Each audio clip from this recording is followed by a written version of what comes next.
Hi, my name is Cheryl Herke, and this is my channel.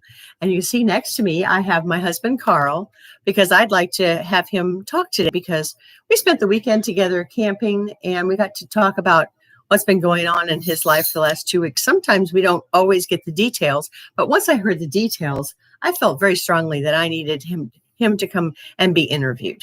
So I'll let you know that my husband works from home presently because of COVID. And the reasoning of us doing this is because I have details of two actions that took place. One is when he went to the doctor for a refill for a prescription, and the other was a discussion with his employer about their opinions of returning to the office. So I will just have him talk briefly about what happened when he went to the doctor's office recently and how he handled that when it comes to that. Yeah, so I was, like Cheryl said, I was going to the doctors for a routine prescription refill, those kind of, they'll have you go into the office and have you just to talk to you and see you before they refill your prescription periodically. And the first thing that happened was while I was in the waiting room, I was wearing a gator type mask, but had it down around my chin so I could breathe out through my mouth and my nose. And I was sitting back in the corner of the waiting room by myself, off away. But they could see me through the glass from the office. And one of the women who works there came out with one of those blue masks and said, we need you to wear one of these. And I said, ooh, I've done some research on those, and I've read some not so good things about some of the different issues that people are having with those. So I prefer not, and I think this that I have, this mask that I have, this covering that I have, does the same thing. Unless you have some kind of medical evidence that your covering that will do a better job than mine. Of course, she didn't, and she said, "Well, it's our policy." And I go, It's my policy that I don't wear those masks, so we kind of have an issue here, and. Tell you what, I'm willing to still see the doctor if he's willing to see me. So she went back. She said, "Let me go back and check." And she came back and said, "Yeah, it's okay. You can wear that, and we do ask that you keep it over your nose and your mouth when you're in the waiting room. But when you're back in the room, you can take it down, and that's fine." Okay, very good. And when the doctor was in the room with me, the next part that Cheryl wanted me to talk about was he asked me if I had taken the jab yet for the craziness that's been going around for about the last year and a half. And my response was, no, actually, I've done some research on that and read that it's, that I was shocked to hear that the FDA had approved it for experimental use only for emergency situations. So my first thought with that was, I don't want to be a guinea pig. I don't want to be a lab rat. So I'm not interested in being part of that experimental use.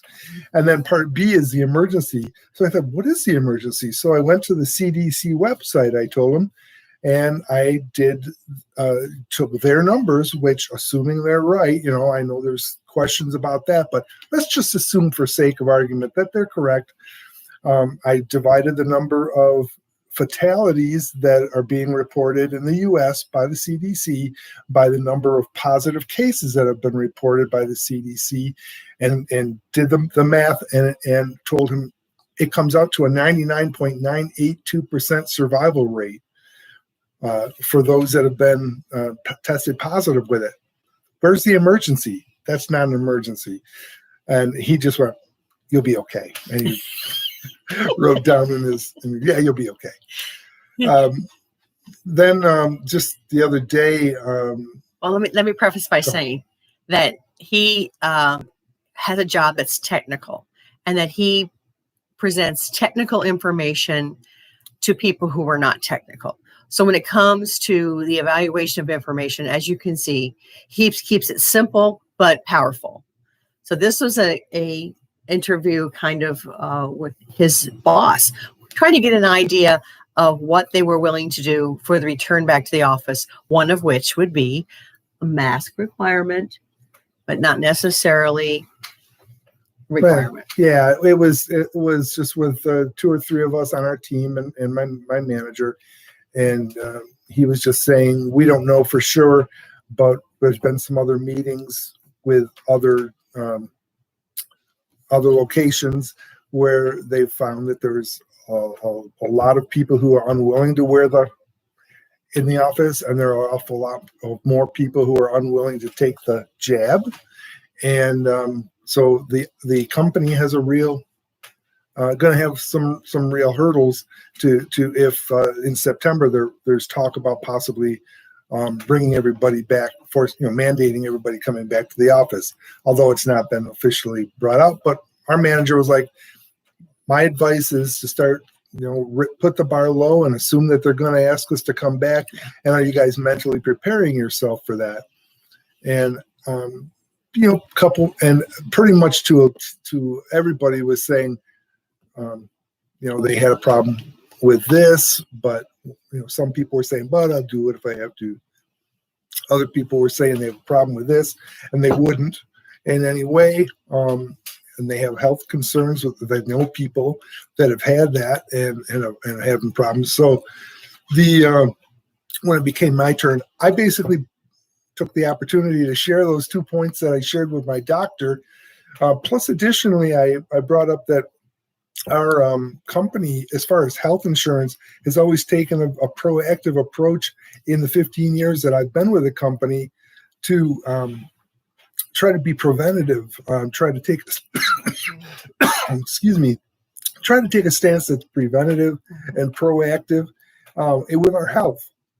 And I said, it just kind of disturbs me that I'm not hearing our company talk in terms about this problem in that manner, because there's so much that can be done to individually that we can be proactive and preventative with.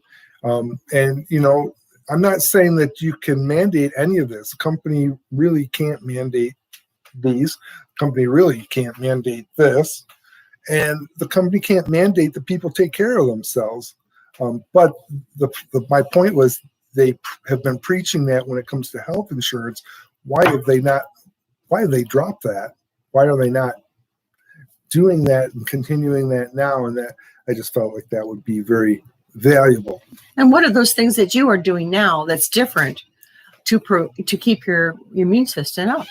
Well, we've done our research.